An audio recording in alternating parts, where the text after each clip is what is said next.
Seems today that all you see is depression on timelines and cringe on your feed.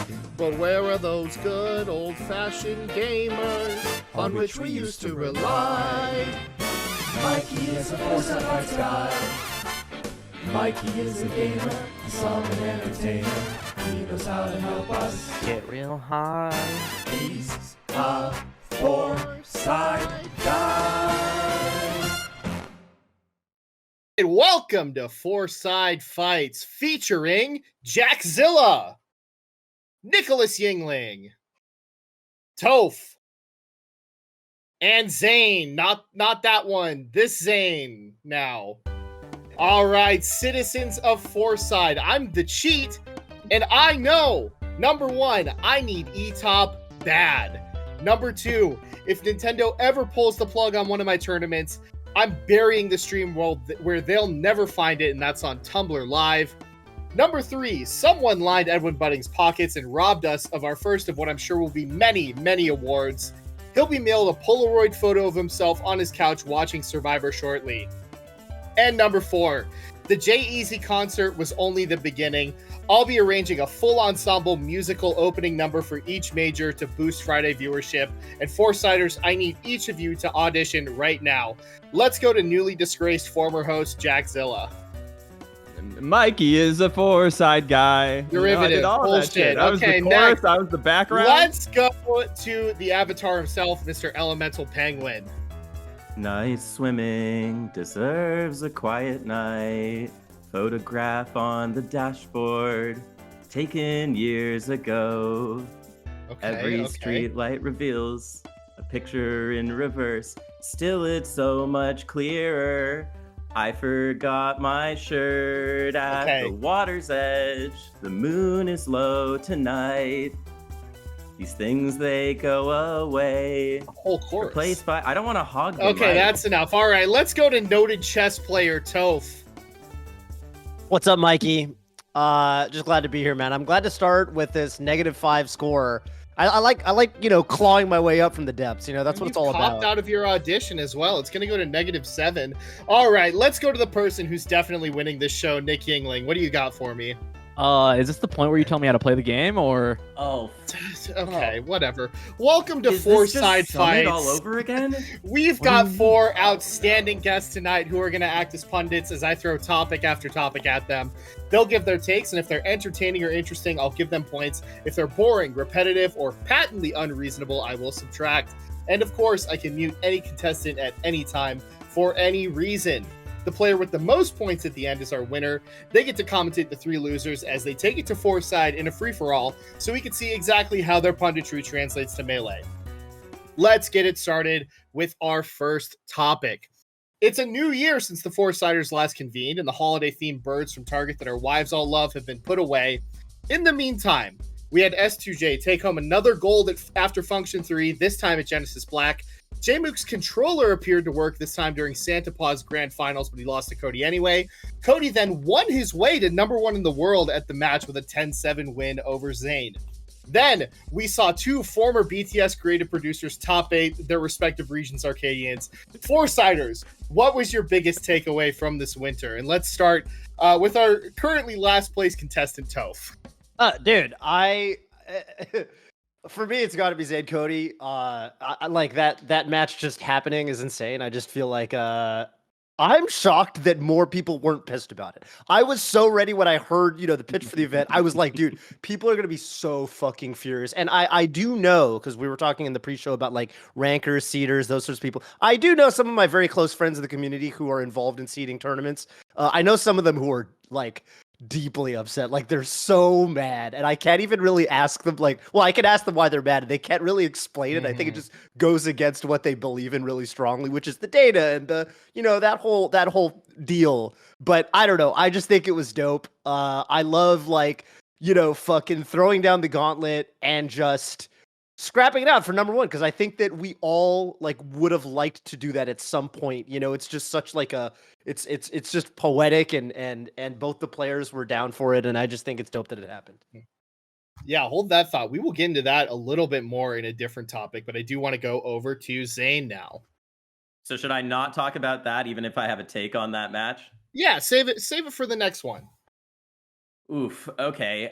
What have we learned since the winter? Did you guys know that if you show up to a tournament a few hours early and like practice and eat, you'll do pretty well at it? That was something I learned this winter that I had never Bullshit, experienced derivative. ever before. I don't know. I think that what I'll say is this. I think that Zayn is the hero of Melee right now. And I won't get into the major details about that until we get to that segment on that match. But I think it's pretty notable that I think he's the protagonist right now. I would challenge anyone to fight against that. This doesn't make any sense to me. Zayn hasn't been the protagonist in years. He's too good, and he's been too good for too long. But I will say that for me over the winter, what I learned is that people unsubscribe from your Patreon if you don't put out content. And I also learned that at Santa Paws that dogs make any tournament better, and they need to be on camera. There have been tournaments before that have had dogs, but never before have they appeared on camera. And this is very important and an innovation I think we need to carry forward into the next year, into fiscal year 2024. On board. Yingo, what have we learned? All I've learned that all Verdugos in the wintertime are Mickey Mouse because my hands are always cold. So until the summertime, every Verdugo loss I have will be Mickey Mouse, and no one will have a real win on me. Yeah, I know Arizona I know that's legit is because I didn't even learn about that from you. I learned about that from fiction. Wait, this is in Los Angeles, yes? Fiction did your Johnning for you. No, it's cold. Come It's on. cold. You've in lived Los in Angeles. California for like a year now, dude. I was I in was LA born last week. here. I was in LA last week and I didn't pack a jacket, and it was so much. There was so much regret. No, I'm 100%. LA's fucking What is freezing the right now. This temperature? is Put ridiculous. it on the record. Going to 40 shit. 40 One degrees. topic into my hosting, and we're debating weather. It's cold. It's because your I former don't host is a believe you. What was jagoff. the date? Does All right, it matter? We're moving on. You're Fuck looking this. up on All Google right. weather. Next topic. All right. For the first time ever, number 1 on Melee's major ranking was played for in a 1st to 10 rather than voted on by a panel. Do you think the gap between Zayn and Cody was small enough that the winner would have reflected the best player on the year regardless of outcome? And do you see this as a one-time exception, or would you like the match to happen again? I'll start if I can. Go for it. If I may. So to me, the big advantage of this, I don't know if it needs to be this kind of like deciding a rank officially kind of thing. Maybe if we had some kind of way of like getting a ballot out there and figuring out if they're within some predetermined distance from each other, we could do it. The bigger thing, though, is counting exhibitions for ranking, period, is something that I think we should do in the future. And the reason is that they're way easier to execute in an environment where esports money has dried up. Being able to handpick the people that you want, pitch that as content, pitch that towards ads, and make exciting matches that matter, I think is something that we should embrace going forward, even if it means changing our expectations about what it means to be a competitive Melee player. But don't you think the ranking was a huge part of this? I mean, would it have had the same punch if it wasn't for number 1? The best match, or at least the second best match, depending on your No, view. it wouldn't have. And I'll jump in here and say it absolutely wouldn't have, because as much as I love Golden Guardians, rest in peace, like, did anyone really care about the stakes of the Octagon? No, like, it was fun, but no one actually thought that mattered in a stakes way, I don't think. It was just a fun because it celebration didn't count for of Melee. rankings. So we just changed that. Yeah, but I think that too many show matches where it's just a one-on-one thing, people are not going to care about that. I think that it's such a different metric of what we evaluate people's skill on in Melee that I think that you can't overdo it. Maybe it could happen again, but don't do it for at least like 3 more years, right? Because the fact that it was a one-time thing. 3-year refractory period? Sheesh. Yeah. If I'm going to bring up kind of a counterpoint here. So first of all, yeah, I think it was really cool that it happened. I don't think we should try to force the whole rankings thing unless it like makes sense. Like obviously it made sense this year because they were that close and there were only 2 people in the running. But I think that like on top of, like, and I'm not saying Golden Guardians with the Octagon like could not have just done a better job with this or whatever, but I miss when we did, and I don't know who we is here. We could also just be like other scenes like the FGC, but like I feel like I remember so many like long sets in like Smash history and also like other fighting game history that were so dope and memorable, and there was nothing more. Sometimes there wasn't even money on the line. But I mean, I don't know, even in Melee's history, Leffen versus Chillin was probably one of the most memorable like exhibition matches ever in anything. And I don't even know that there was that much money on the line. I think it was like, I don't think it was even $1,000. I don't think it was for the color. It was for the color. It was. And wasn't Leffen it? also sold that match as not mattering at all. Well, he did a terrible job at that, but I guess the point I'm trying to make is we got to figure out what that magic, like, yeah, putting the number one spot at stake, that's like a way to do that, but I swear to God, there's another way to like make just the juiciest magic happen with exhibition matches. That's a lost art, I think. You do a Slime versus Blur where there is legitimate. That was a good set.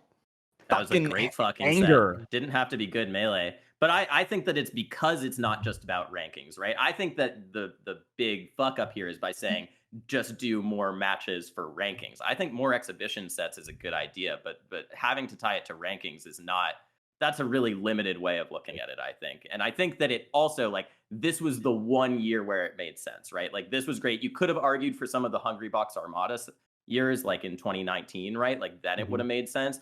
But don't do it unless it feels like fucking, I don't know, Sakurai himself. Not Sakurai, fuck that guy. When I say Some come for higher power rankings, I just compels mean you like, to, right? like it's a set. Yeah. Okay. But I think tell you're me, smoking tell dick. me We the should, result we of should do it every year. tell- We should just do it every year, Zane. We should just do it every year.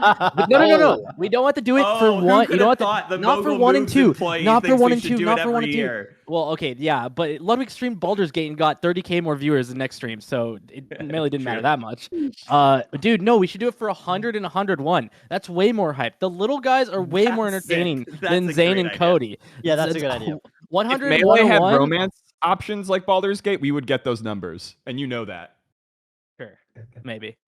100 and 101 playing would be so exciting. Imagine 101 is like Geo and 100 is Mont Money. Like, that's a fire set. Everyone's getting way crazier for that set. Yeah. That's actually, you know, Geo and Mont Money, if they're watching this right now, are like, oh, actually to 100? give What you are some saying? confluence there, honestly, like in 70, that 71. at that depth of the rankings, it's such a fucking shit show toss up that like Justice versus Bonfire 10.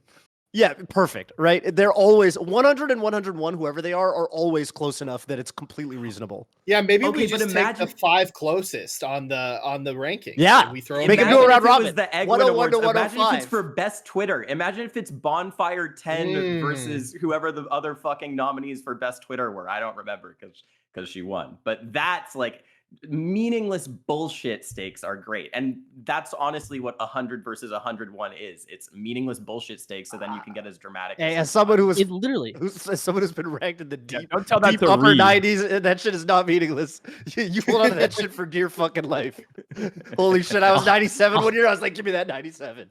101. I bet you that matters so much to you, more to you this year than it does, or that year than it does now in the year 2020. No, I think no, 2023. absolutely not. It was so different. That and that was like 2018, right? So that's so different.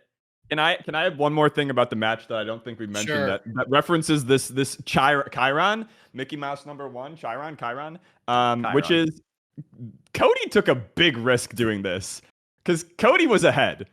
It was over. It was over. I know that the casuals That's didn't so think so. factually The false. Casuals That's not didn't true think at so, all. but the balladers No. knew. You were counting out my this moist is- mogul a little if too I much. did not go through weeks of listening to Anoke and Jake DM me all the time for you to say this, the balladers saying? thought that Zayn was slightly ahead. And then once it was agreed upon that they were going to do the match, Zayn stopped going to events and Cody started going to events. He was It not like going to a go. 2 month He was not going to There go. was like a 2-month period where only Cody went to stuff and Zayn didn't, and then Cody ended up being ahead. So Okay, yeah, then he Cody ended up tricked him. taking a big risk by doing My it. but moist when they agreed mogul on it, was it was robbed. Not the same.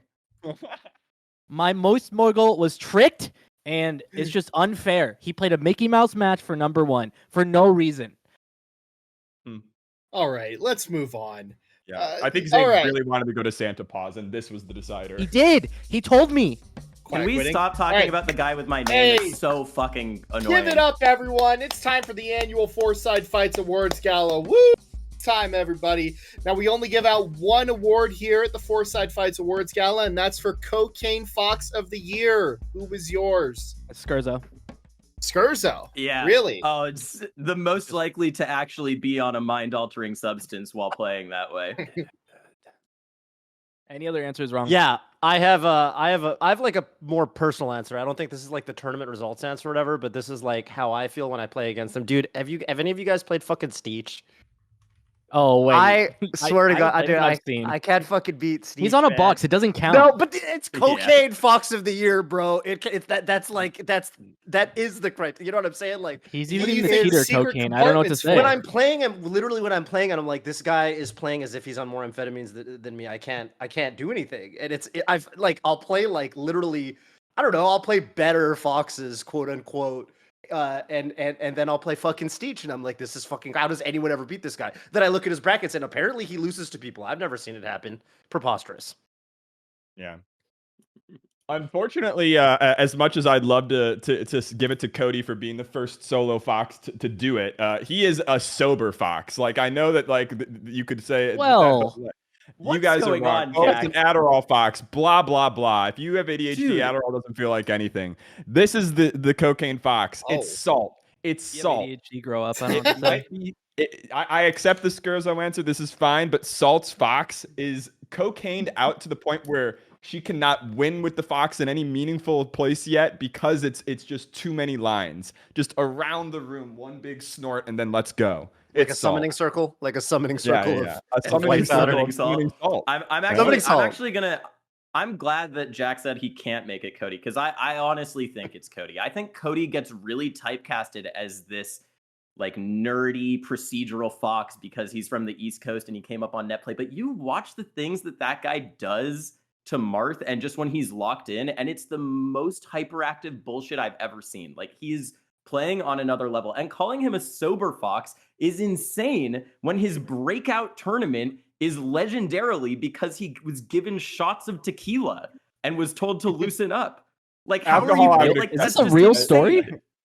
Yes, at Summit fucking 9 or 8 when he beat HBox for the Bro, first they time. don't give out alcohol for the tournament's over. What are you talking about? It's This is because a lie. it's, oh, sorry, yeah. No, my bad. No, my bad. What's going on here? You lying? I think my point though with Cody is less about it's more that I associate him with the key differentiation he has from other foxes is he spawns with 5 stocks. And I don't associate defensive gameplay like that. Like, even though he's also on stage, the thing that makes him win and the best fox in the world is that he doesn't die, and that's not cocaine energy. Cocaine energy is SDing twice because you're too fast for your own good. You've been in I just LA, don't understand. You've been in the West Coast for like 2 years, and look how it's changed. I just don't understand how Zane Epengu is sitting here saying that Zane, the Marth player, is the hero protagonist of the year, and then simultaneously like saying that that Cody is like, Cody is fucking sick. That's why I was actually pulling for Cody as the protagonist sort of that set. So I'm curious how you juggle this dichotomy of opinions in your Who's brain. your big Yeah, bad, Zane? Is it still Hungry Box? No. I God, really like the way you Big say Bad that. is hard because it's been so weird. I think I don't know if I can answer that, but I think that Cody being the cocaine fox and Zane being the protagonist align perfectly in my mind. Do you know how many people I talk to where when they say like Zane versus Fox and like, man, I just wish he would do how he used to, where he just would touch of death the fox every single time. I feel like these days when you watch Zane versus a Spacey, the big question is, are we going to get Zane at his peak? And that's a little bit false because Cody is so good that he makes Zane look worse, right? But that's how it aligns for me, is that Cody's so good that he makes Zane not look worse. But that entire time, in my mind, Zane was the underdog. I felt like Cody was fucking him up. And the set told that story up until the middle where Zane Armada meditated on him. I don't know.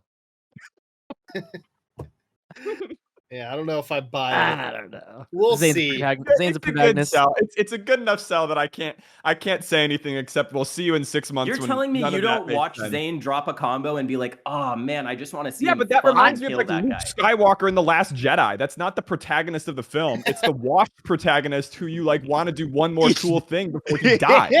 Like, you're giving me Oh, the most yeah, number depressed vision of Zane's Zane as washed? protagonist. Yeah, he like just starts dropping half his tech chases, and it's like, this is the hero I wanted. Right, but we never we already root for have the that guy, who, it's who wins Mango. everything. When Zane was hitting everything, that's not when people were rooting for him. You root for him now because the flaws are showing. I really think that people are rooting for Zane right now. I root for Zane if he picks up an Ice Climber secondary. I always root for top players switching characters. I'll never cheer for him again if he I only root shows for that Zane shit because one he more has time. the moist Oh, moguls man. on. If he didn't have the moist moguls on, I would literally never cheer for him. Company man through and through. Absolutely. All right, let's move on to our next topic. Is it just me, or does anyone else just sort of like hibernate between the Big House and Genesis? I'm going to save us all the embarrassment of doing an SLP folder check, but I do need help from the four of you to get my head back in the game. What's your pitch for why I should be amped about Melee in 2024?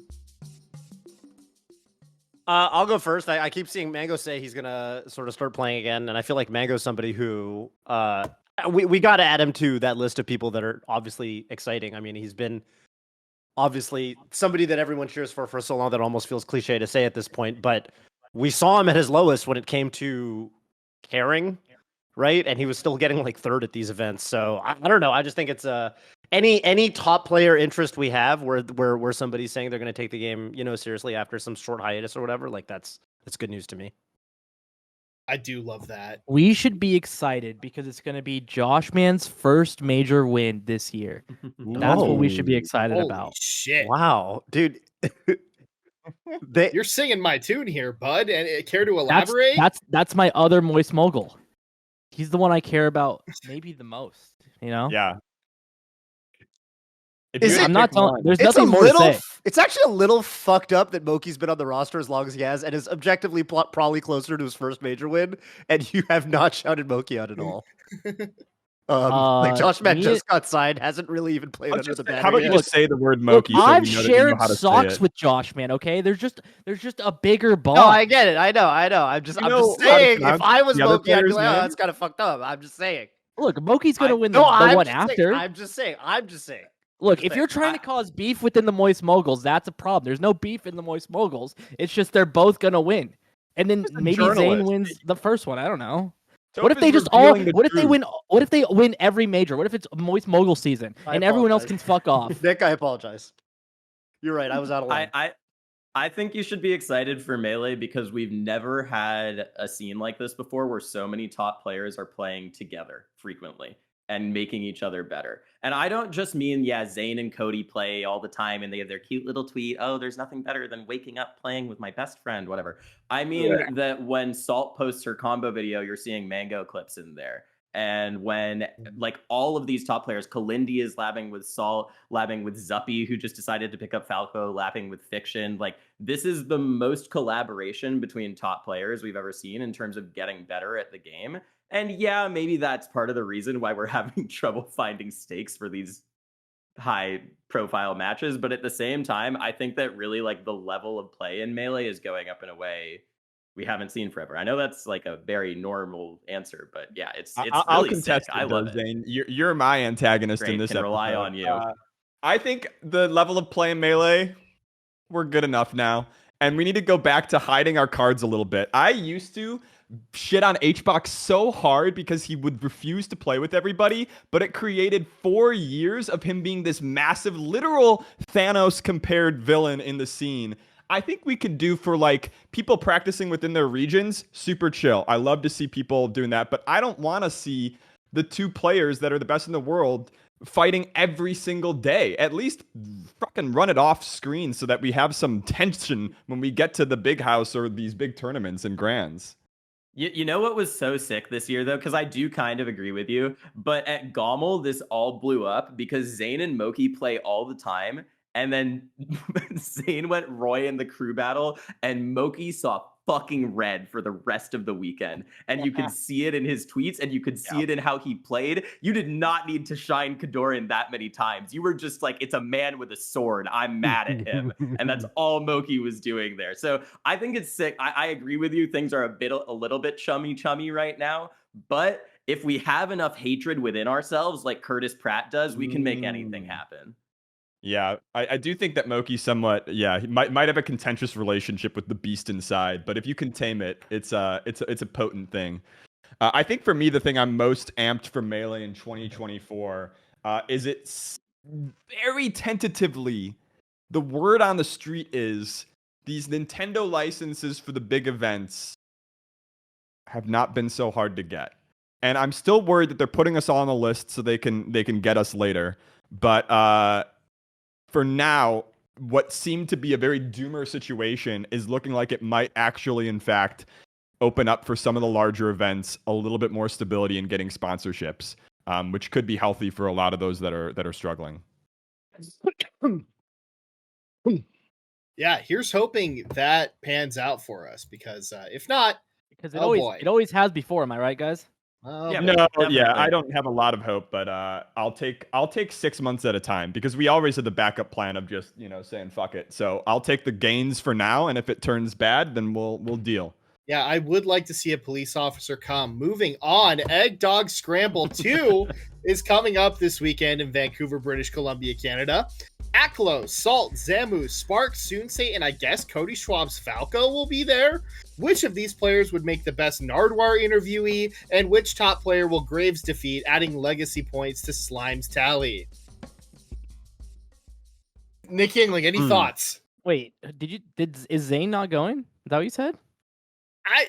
It seems like Zane's not going. It Bro, seems like Zane might be bailing from the tournament. Dude, oh my god. This was our one time to get one on fucking Egg Dog. I spent a whole year seeing them dunk It's all on about Moist. this. I spent a whole fucking year in him and Moki Flake. You know what? I cannot handle this stupid fucking egg I feel dunking like on Nick's us anymore. coming in here with an agenda now, and I don't know if I like that. I don't know if you're doing some sort of Sham Sharania sports betting angle here or something. Look, I don't there really could be- like there it. Could be parlays with Egg Dog, and they've taken a lot from me. I don't know, man. They've just taken so Here's much. what I'll say. It's really funny that you talk to us about how boring Melee Winter is, and then 2 of the questions have been exclusively about that. But the best Nardwuar interviewee would 100% be Elliot, young Elliot, Fire Phoenix. The, Who, like, if you've child ever version. met the kid, basically seems like he's conducting and responding to his own Nardwuar interview in every single conversation, and is also an amazing player. Like, he's so good, and it makes me angry. Beat I have a- Xbox. I beat famously. Elliot, so And the then Nick transit beat property. Elliot. I'm gonna give Nick points for that. Mm-hmm. Yeah, beating Elliot. I beat Elliot at Shine 2018 friendlies. Does that count? How old was he? Like, I think it was 2. 12. Whooped my ass in a money match there. I'll tell you what. And then made me Really? walk him back to his Wait. hotel. He was in our crew battle, I Mikey. do Do you think remember he what toys with happened? me. Yeah, he threw big time in the crew I took battle. 8 stocks. God, good times. What I was don't the other know part who- of the I don't know question, about- Mikey?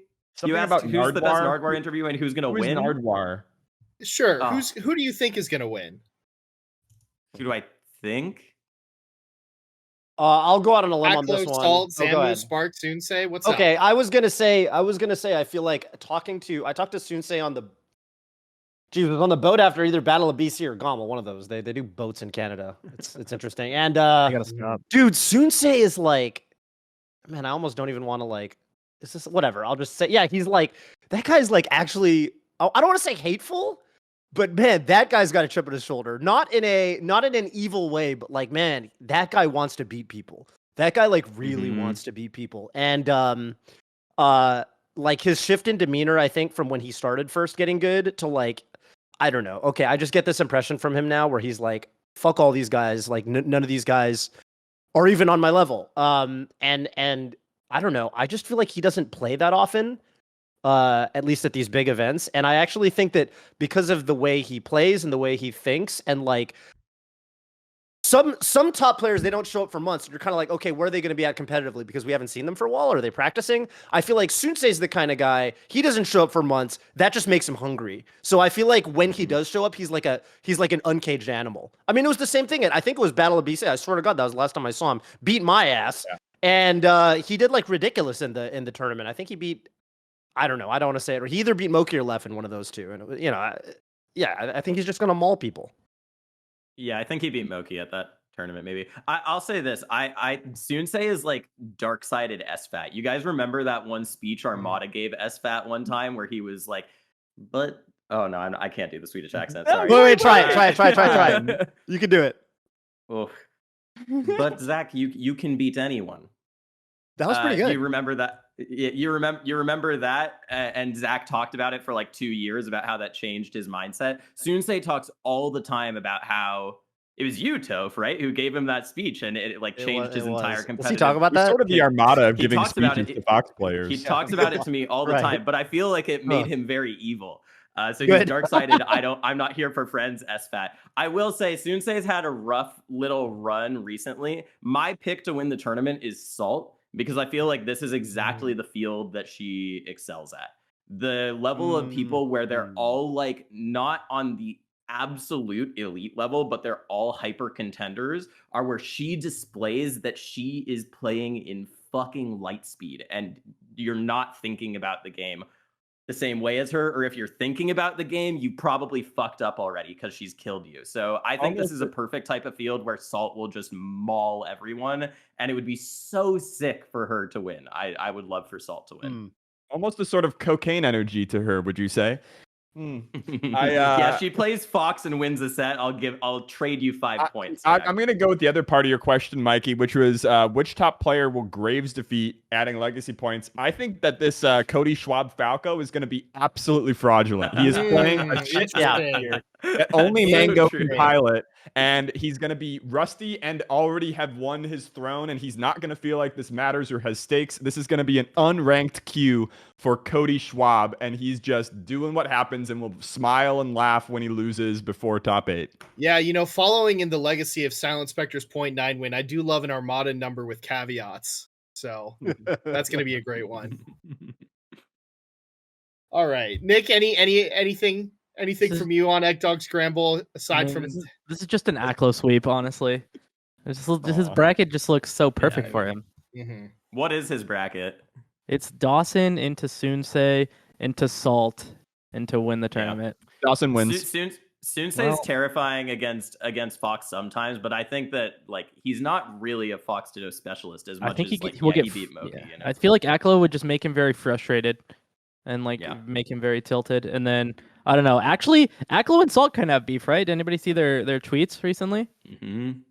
No, nobody uses Twitter anymore. All right, cool. I mean, they were talking shit. I guess you guys don't really care about making the game more exciting because you don't look at what they're saying to each other. I said, Yingling. I said, Nobody said anything really, like So I was just politely Yeah, letting you finish nobody. your point. As is the custom on.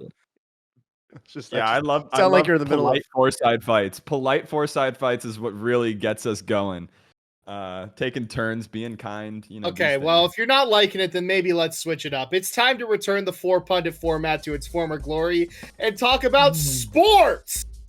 Foursiders, who do you reckon is the best footballer in the world right now? Nick Yingling, go. Footballer? Is it Footballer. not Tom? Is it not Tom Brady? Wrong sport. All right, Zane. Lionel Messi. Who cares? Boomer answer. All right, Jackzilla, what do you think? I don't care about What, are this you topic. a Call me Holland next fan? time. Mikey, No. that's cap. Okay. No. The only thing I've thought about football in the last year was me and Lily talking about whether the Chicago Fire, as the name of their Major League Soccer team, is offensive. That's kind of true. All right, Toph, what do you think? I Best was in footballer in the world. Yeah, I was in an Uber one time, and the Uber driver was really, really heated about one of the two, Messi and Ronaldo, being way better than the other, and I kept just yes-anding him. He was like, "Can you believe that people think blah, blah, blah, blah, it was one of them versus the other is better than?" And I was like, "Yeah, I know, it's crazy," and I just kept agreeing with him. I forget which one it was though. But it was really funny because it was like a 15-minute. It was like a 15-minute card ride, and I swear to God, I had this guy convinced I was totally on his side. I'm gonna have to deduct points from all of you. I got the correct it. answer, right? Okay, Who Jamie is Tart, it for season you, 3. Mikey? Jamie Tart. Okay, it's Jude Bellingham. Jude Bellingham is going absolutely fucking crazy right now. Who are you 17 talking goals about? in 22 appearances from midfield for Real Madrid. Never been Where's done Jude before. from? England. Never been done before. I mean, from midfield, sure, but no. like Harry Kane and Son are doing the same fucking shit on one of the worst teams in the league. I don't think you can... better answers than Lionel Messi, Zane. All right, Yeah, sure, fine. But I'm a long-haired, spindly, MLS player, brown-haired boy who was in Argentina when they were like, I don't know. Zane answered with an MLS player. Oh my God. Okay, He's which basketball player is Hungry Box? Kevin Durant. I kind of like that answer. He loves replying to people. All right, He's I got very online. I much talked to like somebody Kevin about Durant. this. I talked to somebody about this a long time ago, and since I'm not on Golden Guardians anymore, I think I'm allowed to say it. This is kind of a hot take because it's not He's gonna- 1-to-1, but Steph Curry. And You the know- reason That's not. go Go ahead. ahead. Go ahead. Okay, Continue. well, so here's my take. I feel like I'm not, obviously we're spectators. We don't play basketball at the professional level, but I imagine that playing against Steph Curry and developing strategies against Steph Curry, I could see how it could feel very frustrating, and it could feel like, fuck this. This is like not, this isn't, like this is not interactive, whatever. And like it kind of flies in the face of, I think, what top level play I think was known to be before that, to a certain degree, and now you're building strategies around this, and you're being sort of forced to reckon with, like, and I think the analogy feels a little bit less pertinent like today, just because Hungrybox is, but when I say this, I'm thinking of like 2018, like top 1 or 2 in the world Hungrybox, you know what I mean? Yeah, Toph, I can perfectly accept like the logos behind this answer, but I'm looking for more of an ethos. You know I what see I'm what you're saying. saying? Well, I thought figured Toph nobody was would gonna say bring it up, Draymond so. Green. I thought Toph was gonna say Draymond Green. Dude, I thought Toph was That's gonna Holy say shit. Draymond. Dude, That would be crazy. a little bit of chair violence, Maybe there's something to that. Anyone else have any ideas? Chris Underwood from Edge of Extinction, Survivor player. What do you mean? Just super fucking annoying, man. And Edge of Extinction It wasn't- sucks. That wasn't really Chris Underwood's fault. I don't You can't think be this winning is- from like that. What is he supposed to do? Lose? Okay. Yeah, Zane, that's what we say to Hungrybox every time. Okay. Zane, what do you think? Wait, I had a second answer. One sec. Okay, I we'll did come back to research. you. I looked for who has a high makes 3-pointers and also field goals, and I decided that Hungrybox is like Grayson Allen of the Suns. Yeah, Oh, that's not a that's bad good- answer. That's a good answer. That's not a bad answer. I will, and I don't even think you understand why, because you didn't know about Grayson it's Allen. so I did look at his fun. face. I looked at his so face. fun. Because Jack has never watched Grayson Allen play. Yeah, you really stumbled into that one, but I will give you points for it. Jokic. Jokic. Jokic, yeah. I kind of like that because I saw this video. Go ahead. I think he beats you in a way where it's like, damn, fundamentally he's better than me, but this is frustrating and not what I got into the game to do. Yeah. And he's big and can be annoying, and when he's funny, it's unintentionally. I hadn't even thought of that, and I love that answer. I did see this video. It was interspersed of, NBA players doing very serious workouts, and then him, like riding on a horse or in the club or like swimming in a lake somewhere. And yeah, he really just, he kind of does the Hungrybox where he just kind of walks up completely unprepared and beats your ass. So, yeah, that's a very interesting answer.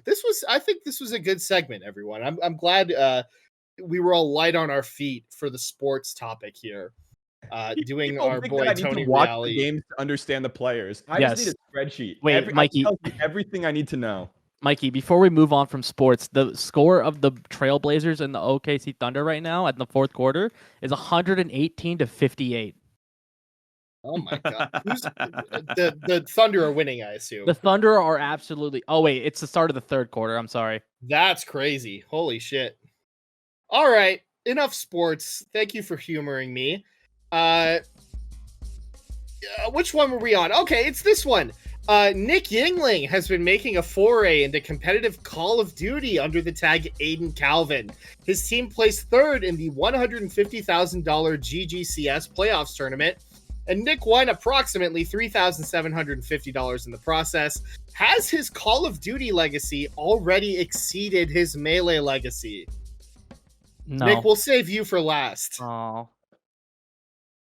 Anyone Listen, else have thoughts? Jackzilla. I didn't drop a rack on Nick to play Call of Duty. I dropped a rack for Nick to play Melee. So that there will never be an equivalent in his other esports careers. They're all fake. I know he's always coming home. He's on Twitter looking for the top 100 of Idaho so that he can play with them. It's incomparable. Take the Cod Kitties money. Do what you got to do to pay the rent, but it's Melee. It's always Melee. I Yeah, hope I'm Yingling- not. Go ahead. No, you go, Toph. You go. Okay, well, I was gonna say that with all, and I hope I'm not misconstrued here. I hope I'm not misunderstood. I think Nick Yingling's Melee legacy goes beyond, like victories and like losses. It's not about the scoreboard or like how much So money you true. made. It's about the fucking hats that were given away for free along the way. You know what I'm saying? Nick Yingling became something beyond just Nick Yingling. So we've got Nick Yingling playing Call of Duty, but Nick Yingling, that's the whole Melee community. Yep. I certainly would have to say- give you points because I did say that a lot in July of 2021. What All right, specifically? Zane. All of that. Okay. I was, Yingling is I was you. spitting all of that. Yeah. Here's the things I would say. I would say, one, there are two pieces of media where if you show them to me to this day, I immediately think of Nick Yingling's Melee legacy, and that's the fucking fish, and that's Air Yingling, right? And I don't think there's anything in COD, any piece of visual imagery you could show to me that inspires that. Secondly, I would say that Nick Yingling has not put any Yoshi players hundreds of dollars in the hole on hats because of his COD career, and that's something he's only done in Melee. And then the last thing is that Mikey would not have his place, and I wouldn't either, on the No Flux's Illuminati ranking if not for Nick Yingling's Melee career, which is fully about the conspiracy that was done by us high-ranking members of BTS who run the whole company to get him into Summit. Yeah. That's true. I- Nick, maybe you need to hit the gun sticks more so we can all forget about that one. I will say my bank account has gone much larger playing Call of Duty. But my love for the game is not as big as Melee. I played as Aiden Calvin in Call of Duty. There's nothing. There's no legacy for me to gain there. I've only You ever. stole another man's name and made nothing of it. Well, I got the money. I mean, I got Except the for a lot of Aiden- money. Aiden didn't. Yeah. Aiden Third place. didn't get any Third money. place is not enough for Do Don. you have friends in that community that call you Aiden Calvin? No. You know that Friends in Call of Duty? you guys all know Algebra, right? Damien TL. Damien. Yeah, of course. Yeah. People in the anime music quiz community, which is a community of there's a couple hundred people or whatever. They I all remember call your him streams, Toph. Yeah, they all call him Chroma. It's bizarre because he made his account name. His crowd name's Chroma, and so they all call him like Chroma. And they're like, "Oh, Toph, you're gonna go hang out with Chroma, have fun." I'm like, "I'm not gonna go hang out with Chroma," and I'm like, That's "Oh, so funny. it's so fucking weird." I'm just saying, Nick, if you get more invested in Call of Duty or whatever, don't let that happen to you. It's bizarre. We had a really weird interaction because the guy on our team, his actual name was Aiden, and then we had the goat Clayster also on our team, and we had to explain to Clay that my name isn't really Aiden. It's actually Nick, but Nick's name is also Nick. And So you should Aiden's call name me- isn't really Calvin. It Oh, goes that's all the crazy. fucking way down. Yeah, and so like you have to call me Yingling, but when you're talking to me, you need to realize you're talking to Aiden Calvin in the game. And if you say Nick, I might still reply. Yeah, that's fucking weird. So clean comms all around. We still got third Do you- place. Do you guys know about the Aiden Calvin YouTube video that made him famous like 8 years ago? I bring it up when Jack and I are in League of Legends call all the time. He made a League of Legends montage video called "This Is Esports," set to a Madion song or a Madion song in like 2017. Go check it out. No, sorry, 2014. Holy shit! Yeah, go check it out. Wow. It's a great Really video. about it, huh? Hundreds of I thousands had of a views. famous League video. I didn't what you say when the stopwatch came out. I don't know if you remember this, but anyways, I'll show. I'll see if I can. Yeah, that's enough. That's enough about that video game. Hey, All you right. want to play League after this, Zane? No, my Yeah. show. I'm taking the reins back. All right, unfortunately, we have to do another eulogy here. This time it's for GG Melee, a channel that brought some of Melee's finest personalities together to take part in high-quality content that Zeke ripped straight from Hive Mind. What do you think was GG Melee's biggest contribution to the Melee content game? Also, fuck the Warriors. You're goddamn right. Actually, yeah, I'll go last since Yingling went last for his shoot gun we'll thing. save it. I'll go last. All So right, it's me. I have a really like simple answer, but I think it was the Twitter. Like I loved the videos. I would watch Radio Melee, but I don't think there was another nominally brand affiliated Twitter that felt like it was run by someone in the community Except are you since talking rest in about? peace. Except since rest in peace BTS Smash. Okay. In a long time. We've already I think forgotten that- about Shannon Dorf. I was getting there.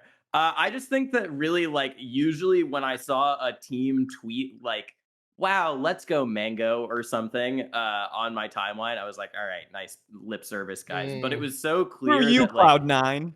yeah, fuck Cloud9. I'm not gonna subtweet them. But whenever they GG Melee tweeted, it was so clear that like Zeke and Julian were actual people who were in the community, and it made me feel good about then going and watching all of their content, that they would do these things. And I love that they did stuff that was like new engagement, that was the little what do you call them, the square things, you know, they just are punnet squares to me, even though they're 3x3. But those things, that was stuff that didn't get a ton of engagement, but again was like a real goodwill thing, and it made me want to watch all of their videos. I just like seeing GG Melee on their Twitter, and fuck the Golden State Warriors for making them delete the Twitter. That's insane. Just let it live there. That's ridiculous. Rest in peace. Jack, what do you think? Yeah, I'll go for one. They a couple things. They resurrected the idea of a call-in show after we put it in the dirt, considering it a major failure, and it turns out what you needed was PPMD and Toph to make it work. I think, though, to me, the thing that stands out, or I guess the image that stands out, I don't know if this is actually, like, if I sat down and really hashed it out, this would be my answer. But the image that always comes to mind is Homemade Waffles being at Oracle Park, and like the when they first signed Homemade Waffles as like a content creator, and I just know he's such a huge fan of the Golden State Warriors, and being able to be on the payroll of the team, even for a short time or shorter than it should have been, and even in this kind of ephemeral kind of esports way, it's crazy that the guy that kind of has been with Melee for so long and so important to its preservation and its history and its creation got to merge it with something else that he really loved for the time that he did. So that was, to me, the thing that I always think about with GG Melee. It's like, holy shit, we made somebody's dream come true a little bit, huh? Or they did. I didn't do it. He should get a ring retroactively. He should. Nick Yingo, what do you think? I got two things. They revived the Locals series. I guess they didn't revive it. They made like their own Locals series that I thought was one of the coolest things BTS ever did, and I like that they tried to do it again. And it's very unfortunate we don't get to see another, but I thought just like the fact that it exists again is pretty cool. The second thing is they gave everybody rings for the 2022 win, so now everybody has a huge ring they could sell for 10 bands probably. So if times ever get rough, just sell it. Yeah, That is very hype. It is Aiden fuck the Budding Warriors, never so it's got- like just sell it. I mean, Never got Armada a ring. dude, that was so. Just piggybacking off the thing about like Brandon. Yeah, honestly, that was like the saddest thing to me was, I still haven't really talked about. I haven't even really done a stream since the GG disbanding. I'm kind of trying to just getting my 2024 plans in gear before I kind of go public with stuff. But yeah, honestly, like the thing that blows is like just the missed potential. I remember when, like I was first approached by the team on like the things they wanted to do and like why Melee in the first place. And they were like, well, basketball is like a physical sport with in-person attendance. And like it, that's what the Melee community like uniquely has that like other communities don't. And, there were so many instances where we wanted to do all this cool shit, and I felt like we were just scratching the surface. I mean, the Locals thing was one example. We literally filmed. I don't think it ever came out. We had filmed a trailer for like, maybe it did come out. We filmed a trailer for like, we were gonna go, like me and Brandon and PP were gonna go to a bunch of locals like around the country. Brandon was like going to Montana and yeah, like it fucking sucks because at the end of the day, like I mean, they were gonna. I think I'm allowed to say this. They were going to re-sign all like the melee side of things was going great. If anything, I think the thing that blew was like at the end of the day, I guess like I was so not rose-tinted glasses. What's the word? When it started, I was like, this is fucking awesome. Like this is how you do it right. Like we've got social media numbers that are crushing all the other esport teams, like YouTube channel numbers besides like basically C9 and TSM. And even our numbers were even doing better than the Golden Guardians League of Legends team. And I was like, yeah, this is what the Melee community has. We can like put out dope shit that people actually care about, and we can do it, our way, and we can do it right. And like Zeke was just such a fucking machine when it came to Zeke's all the these best. crazy ideas. I mean, I guess the dream to me hasn't died, because at the end of the day, it wasn't the Melee roster that fumbled it. Like we were literally. We were doing great, I think, as far as upper like management and all was concerned. I mean, it was really like the LCS thing that kind of went south. But yeah, to me, it's just like, I hope it's not the last time something like that happens. I hope it's not the last. I guess the thing that to me was the most special. Sorry to go for a little long here, but the thing that to me was the most special was when it happened, and when I went to my first couple events with Zane and Nunn. I would say PP, but PP doesn't really travel. There was like actual camaraderie, and to be perfectly honest, I don't know how many esport teams actually have this. Obviously, PewFed did on CLG, but like, man, I remember Summit 11 when fucking Zane lost to Mango, and obviously everyone's popping off and cheering because like that was the sickest grand finals of all time, and Mango won.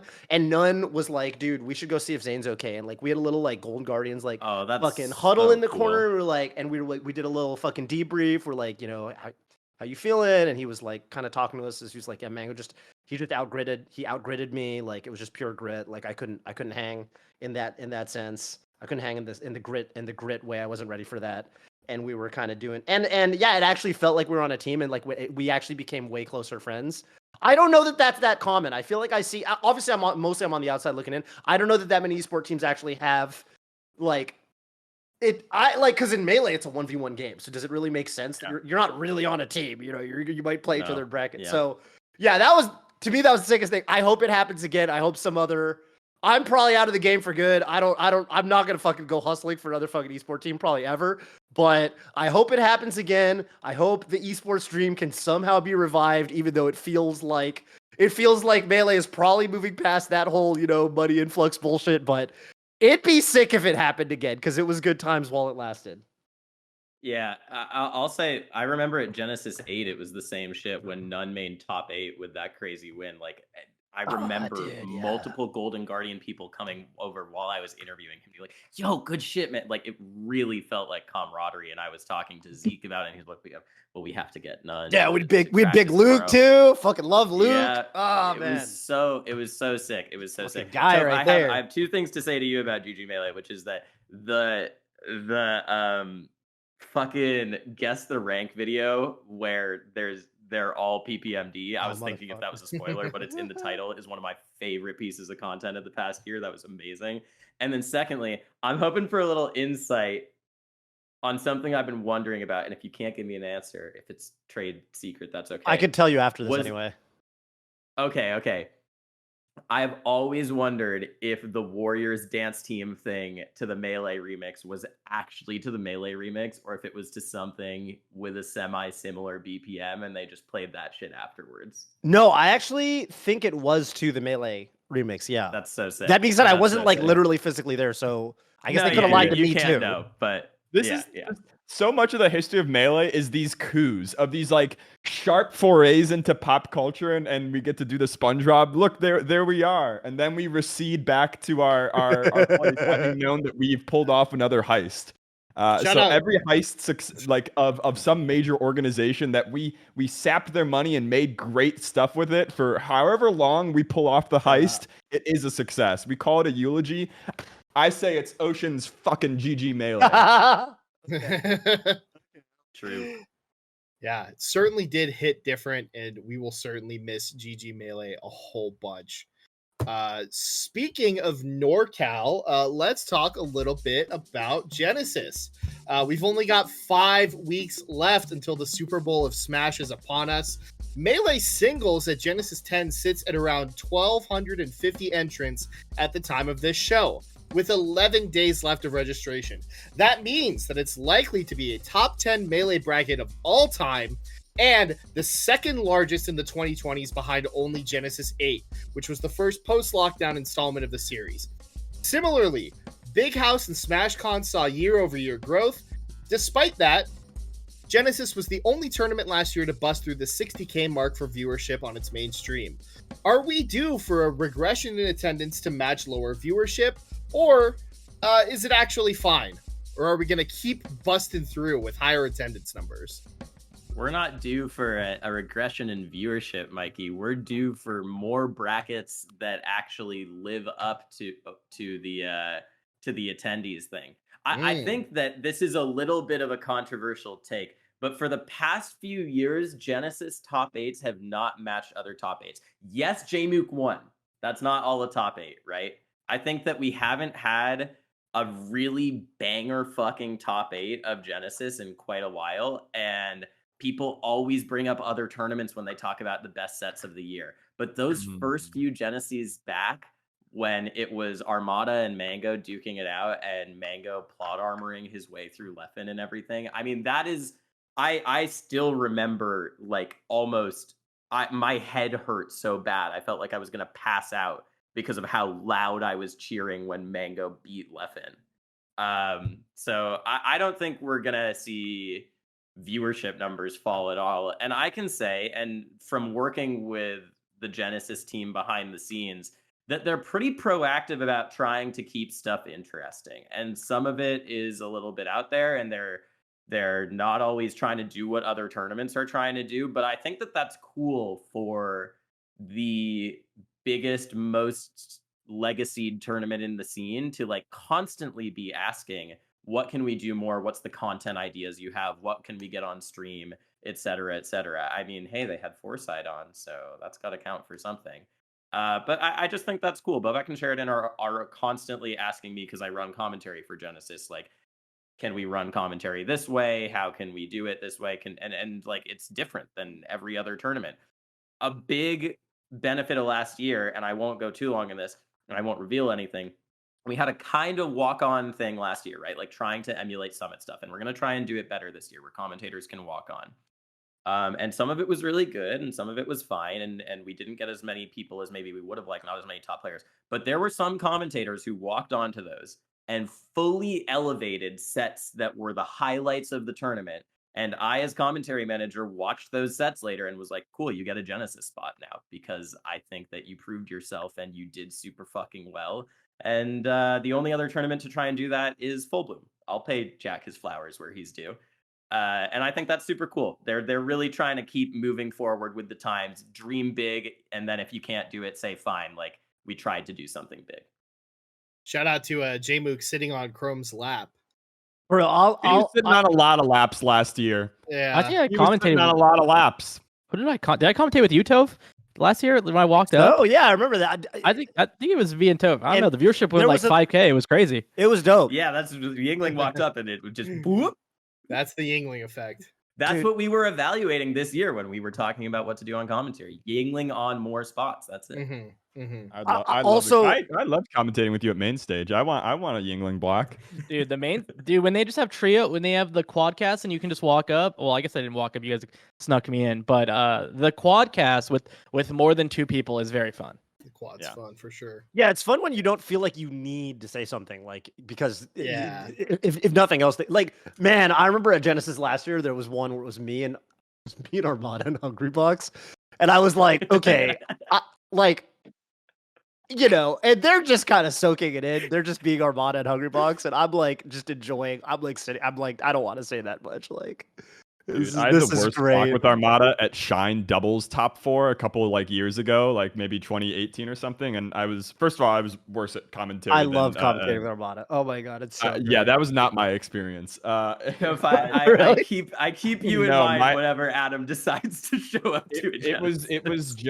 It was just a man who was sitting next to an ant and like was being very gentle with me, but ultimately it was the most uncharismatic block I think either of us have probably ever had. And I think if I met Armada again, there's no shot he remembers a second of it. Yeah, not a second. Here's the thing. Okay, not everyone, especially if you're not like a pro commentator, you're not going to be firing on cylinders at all time. I'm kind of jawning for Armada here, but yeah, that makes total sense. At the time, I was just bad. No, I'm saying I'm not talking about you. I'm talking about Armada. I'm saying okay. Armada's not a pro commentator. And so true. like he's not thinking about how to be an entertaining. He's with Armada. He's like, I'm going to show up and maybe I care one day and maybe I didn't get enough sleep. He was very new. But I think it was his first commentary block of that kind. That makes sense. And I was just gonna say, like, yeah, I think that the man, oh god, I know I've brought this up a couple times. Like, my all-time favorite track I've ever been on was just me, Armada, and Alex 19.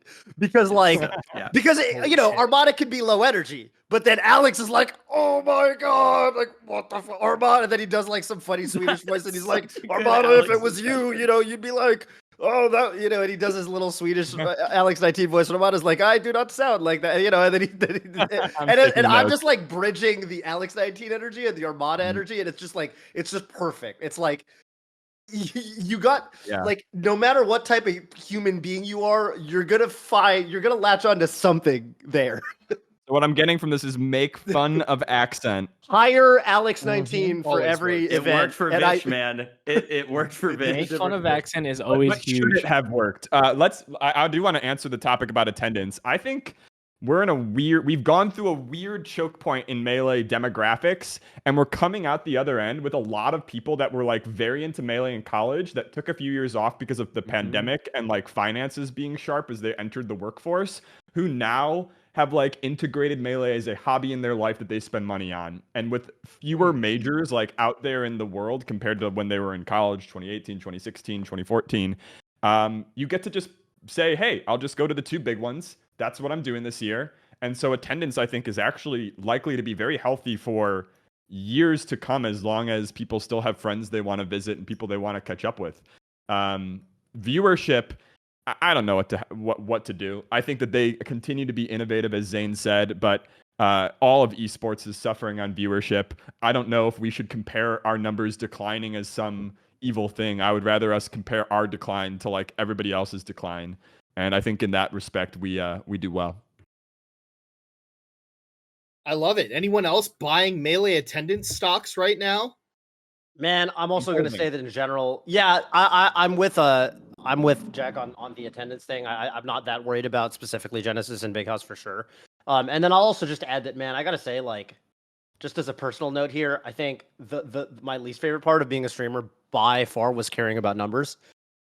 Like, especially viewership numbers. Like, man, fuck that, dude. I hate that shit. I think it's just the worst. And I think that as a community, if we get too, like, yeah, it's good to like keep tabs on, you know, hey, should we be innovating more, this, that, and the other? But like, also, you know, man, we're gonna be the fucking Melee community no matter what happens. We don't need to be obsessed about, oh, are we getting 60K or are we only getting 45K viewers? You know, whatever. Yeah. Fuck it.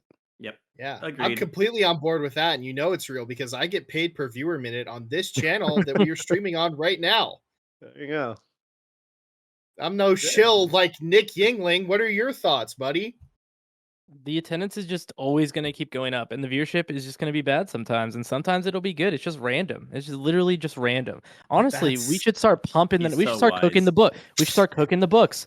Honestly, if the number is bigger, then we would get more views and more sponsors, but it wouldn't matter if we got the sponsors because someone would say no anyway. Nick's trying to hit the old He's MVG taking a deck. break from lying to cooking sponsors the for books about worked a out year. really well for the whole of esports as an industry. Looking back, at I've the never last seen 10 anyone years. get caught cooking the books, Zane, so I don't know why you're saying that. That MVG deck looked real nice. We might have to start taking a page from that book. You know what I'm saying? Oh man, We need to take a year off. We need to, you know, get our stars down in the GTA that is stealing money from corporations. But once we're They'll back come down to like crawling half back. a star, I'm getting the jet. You know that. And we're flying. We're all flying to Genesis on a PJ one day. Don't worry. Mm-hmm. Inshallah, we will get there. All right. Who is your way too early 2024 number one? Simple question. Jackzilla, who's your pick? You're putting me on the Number spot. Shit. I'll pick Jmook. Jmook! And here's why. Two reasons. Number one, and I think some things have to break for him. I know it's not the most probable answer according to the market, according to the statistics slobs, but here's the thing. Jmook opened the year commanding. He is one of the only people that could put the brakes on Cody. He could put the brakes on Zane. He could put the brakes on anyone. He had a mid-year that was really tumultuous due to controller problems, personal problems, things that were external to his vision for the game.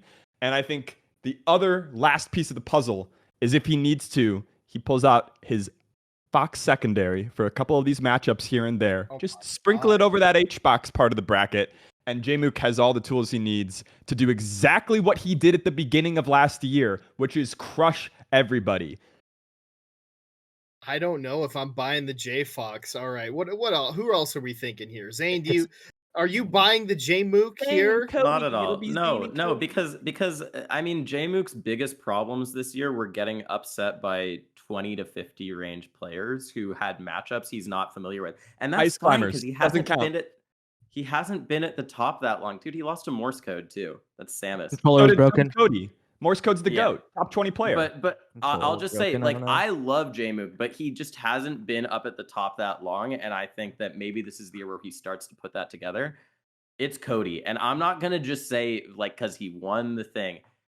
It's because when you watch that man, when you look at the emotions that he shows on screen, it convinces me that he is still hungry for it in a way that is going to keep him getting better. He looks like he is going to murder my entire family 1 minute, and then he is laughing uncontrollably the next, which only makes me more convinced he's going to murder my entire family.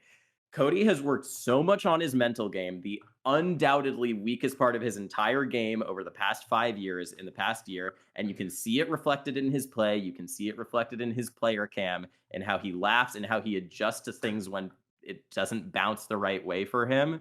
I think that he's playing Fox at a level we've never seen before. His best matchup is the one that we always said was Fox's worst. He's fucking up Zane repeatedly. Who else do you think is a bad matchup for Cody? He spent the last 6 months as, I think, the best player in the world, and it wasn't close. He wasn't ranked number 1 in the summer rank, but I think that was only because he lost Gommel. If he wins Gommel, he's actually first on that rank too. And I think 100%. Staying at the top for a really, really long time is exceptionally difficult in today's Melee environment because people gun for you in a completely different way when it's like, quote unquote, official. Secondly, he has to move across the country. And as somebody who has done that, that's freaking hard and it scrambles your brain. He's going to have to reset his practice hygiene. He's going to have to reset who he's playing with and learn how to adapt to that. He's going to be in Michigan. Michigan water is great, but I don't think it makes you a superhero 2 years in a row. Okay, but so much of what you just said, of what you just said, Jmook is moving to California, and so much of what you just said is exactly what I was just talking about, mental game, which I don't think is that big a barrier for him anymore. I think that not only is his mental amazing, like he has his teeth gritted. He needs to win. It is the only. So he's going to be number 1 next year because he wants anymore. And also gunning for him. Oh my God! No one's ever focused on beating a top 10 Fox before. What will Cody do? They usually lose. Yes. That is why no solo Fox before this has been able to maintain this position because it's really fucking hard. So what you're saying is Cody is different. And I think Cody I think Cody is great, and there's a total chance that he's number 1 next year. But I think he is in the hardest position to maintain first of almost any first ranked player in years and years because Fox is that hard and to be that consistent with over the course of a whole year. He already had a rocky first half of the year. All right, we've heard a lot from these two. Let's go over to the right side of the panel. I do ultimately think that Cody is. It's hard to imagine an answer other than Cody right now, especially what we saw from the Cody Zane set. But obviously, as Melee viewers, we all have problems with recency bias. I think that if I'm gonna give a different answer, someone who I think has a bona fide outside shot, and I really hope this pans out. I really do. I think Mango has a really, really legitimate case, and I think that. Even when Mango's not as we literally have seen Mango play Cody when Cody is firing on all cylinders, cares more than he ever has, is the hungriest he's ever been, and Mango and it's kind of fucking close. And I think for Cody, for someone with his personality, getting to number 1 and claiming the number 1 spot is one question, but I do ultimately think that for that personality type, it's just not going to be the same defending the title as it is gunning for it. And someone who has been there before is Mango. I think Mango is not going to be any stranger to he's been number 1 fucking 15 years ago or whatever. It's just another day in the office for the guy. So I think he actually is someone with his matchup spread, especially if he introduces the Fox a little bit more for when he needs it for Zane or somebody like that floaties. I swear to God, and this is a point I've made on Fourside Fights before, like Mango is slumping or whatever. It's just Mango's just been going solo Falco. And then people are like, holy shit, the kid is back. This is fucking crazy. And it's like, oh, he's just going Fox for some matchups. Dude, It's literally the only thing that changes. So if Mango just plays some Fox, he can literally be number one. It fucking pisses me off. At Full Bloom 4, it was a coup that we got Mango to even show up to like Southern Indiana, but he starts playing Fox, and it was the first time he played Fox. And he fucking wins. Year. No, he got second. It was peak Hungry Box, but it was very close. Okay. You But know, closer than it had been the whole year. And we were like, why did he grace us with trying? Like, why today? Why us? Why did we it's get? Because he doesn't see his Fox as trying mode. He's not a data guy the way that I think a lot of us are. Yeah, I do think you're right, and it is the big asterisk of Cody this year is that the person that prevented him from taking off 2 years ago now just was slumping the whole year and barely showing up in brackets to fight Cody. And like the person that stopped Cody from potentially being first in the world 2 years ago was Mango. Yeah. That was the wall. And I think the wall is coming back, baby, and that means J-Moog. And that is J-Moog's fucking fire. Don't get me wrong. But yeah, that like just you kind of said it. It's like the thing, like I'll say like, Mango can fucking do it, and people are like, no, dude, Mango's washed. But like that's the whole point is like anyone else who's been washed doesn't come back. But like Mango's the one guy where it's like, yeah, he's been really fucking washed before, and he comes right back. It's like that can just happen. Yeah. And it could maybe it doesn't happen, but it happens 4 years from now. That could I don't fucking know.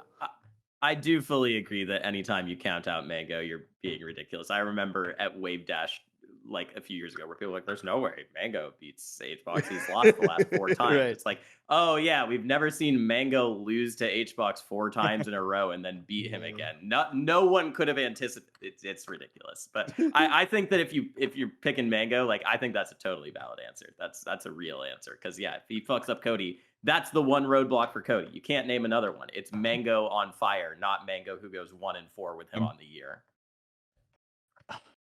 Nick Yingling. Is last year the Mango doc in Genesis? I guess that was about a year ago today. About a year ago today. It was last year. I think I'm just on the same wavelength as Toph, honestly. Also, he's actually been practicing, which was not what he was doing before last Genesis.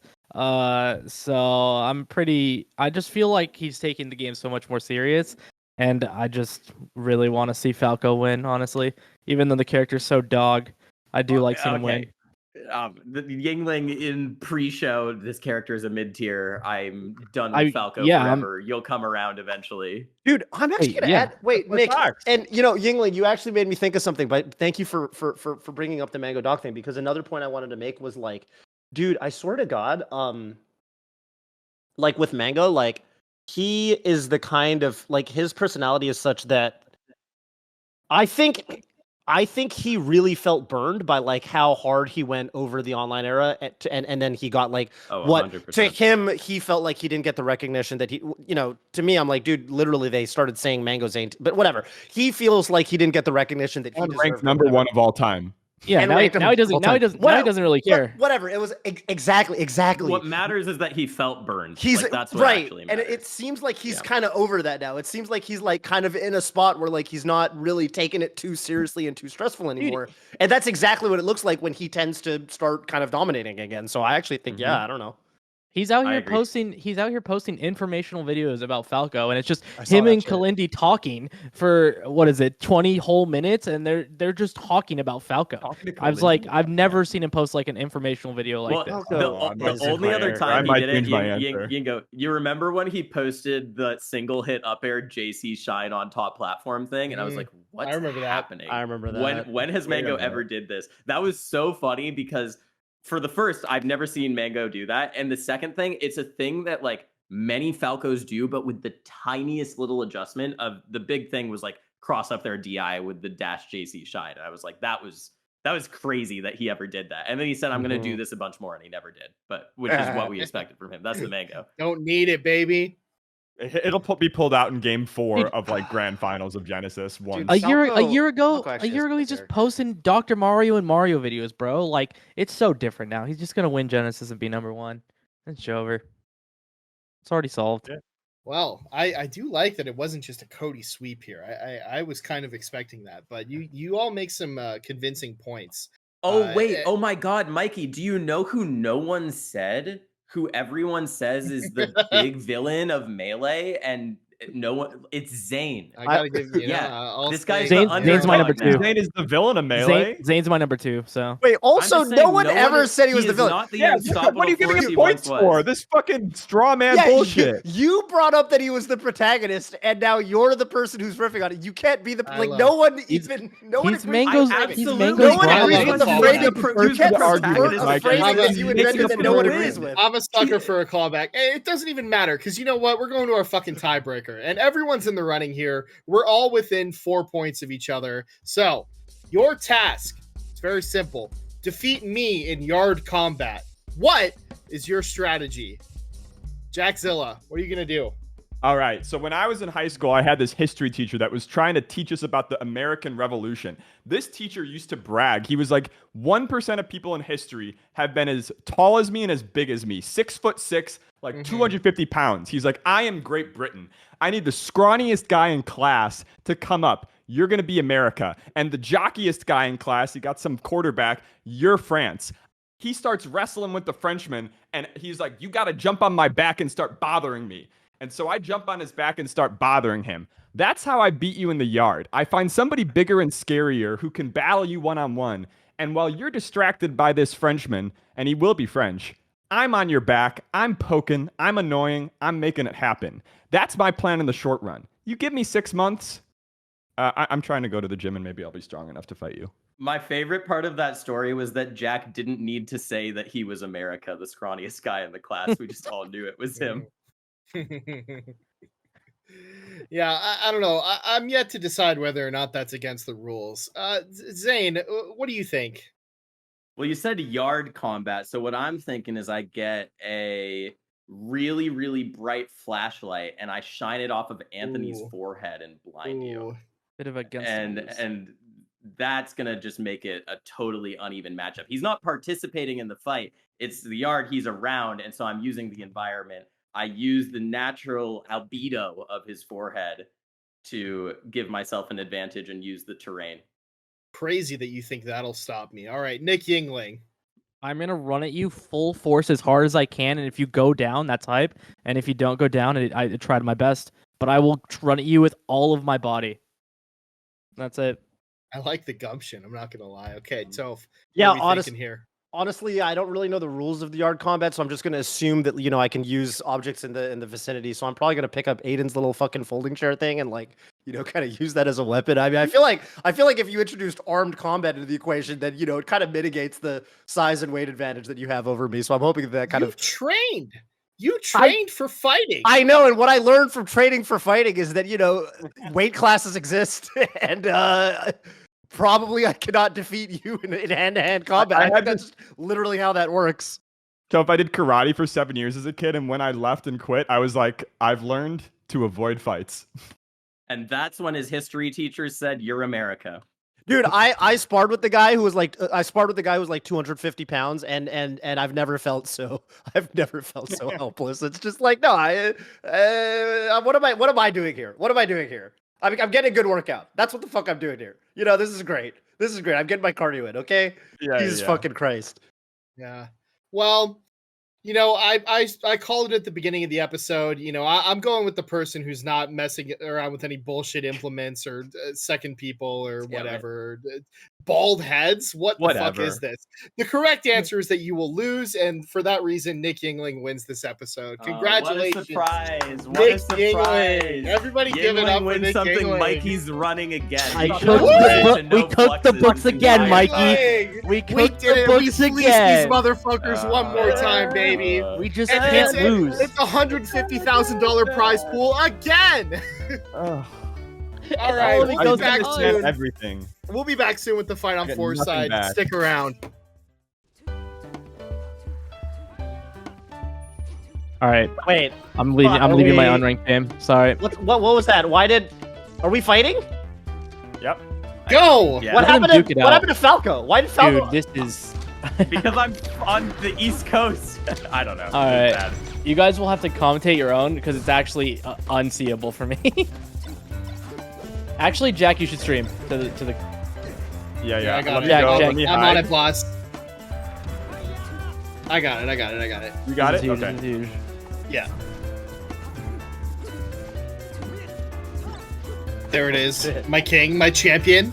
Oh, good. There's a helicopter in the back. That's me in the back looking around. Yingling fan cam is SD'd. Oh, I see. Yeah, that's me. I assume the reads is Jack, right? Oh, Wait, my what? God. Wait, how did How did I You not got this. die how did you from not that? just get Scour deleted? spot? Knockback Who is? sacking, Oh, I the guess. blue Falco is clearly Zane, right? Because he still believes in the character, right? that's right. Oh my gosh! Please, Oh, Wow. Jackzilla. wow! Jack is just gonna win. Jack, you know where to go, right? Jack doesn't know how to get on the UFO. Is this a best of 3, or are they just gonna play one game? Just one game. It would Wow. take a while if it was best 3. No, it would take like 13 minutes.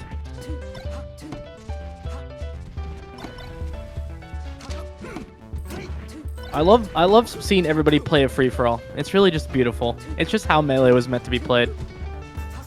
Definitely around the world vibes, you know? Yeah, just no items and 2 space animals and Sheik though. So I feel like that's not how around the world is. Nobody's stuck on Oh Bowser my for God, 2 hours. you saved Falco. That was crazy. Damn, the ping's kind of good actually. Yeah, I don't know about that. Oh God, I'm so I mean, dead. it looks pretty playable, honestly. The Okay, Fox's then. side being a lot. I feel like we need to stop that. How does Zane have 1 stock? I SD'd at the beginning. Damn, no one homied Can him. you not shield drop through the UFO? What the fuck? You have to angle your shield down when you're shielding. Oh, thanks, Yingling. Thanks, Yingling. I love you guys letting Zane live in peace. Actually, how nice of you all.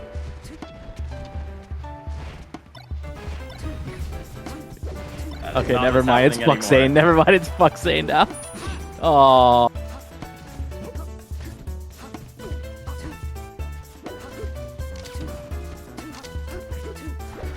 Oh. Dude, Fox is fucked up. There's no way you're supposed to live that. None of those words are in the Bible.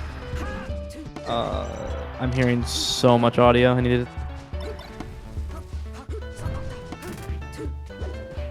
I would love to see Zane clutch up. I actually need Zane to clutch up here.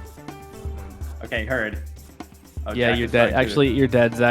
Jack is targeting you. I like that idea. For Toph.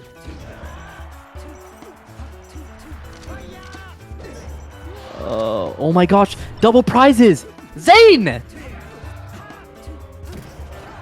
Oh my god. No.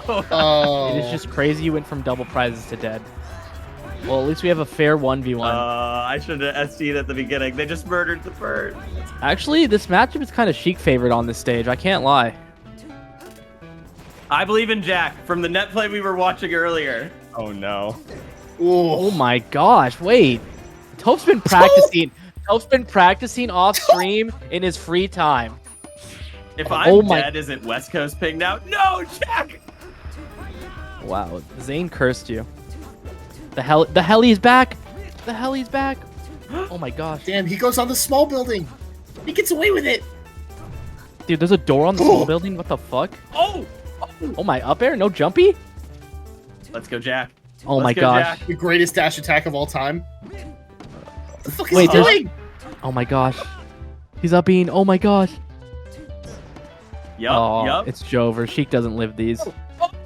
I need I to Oh, That was weird. damn. Well, That Jack was at weird. least won something on his own show, so that's cool. Hey, Undefeated.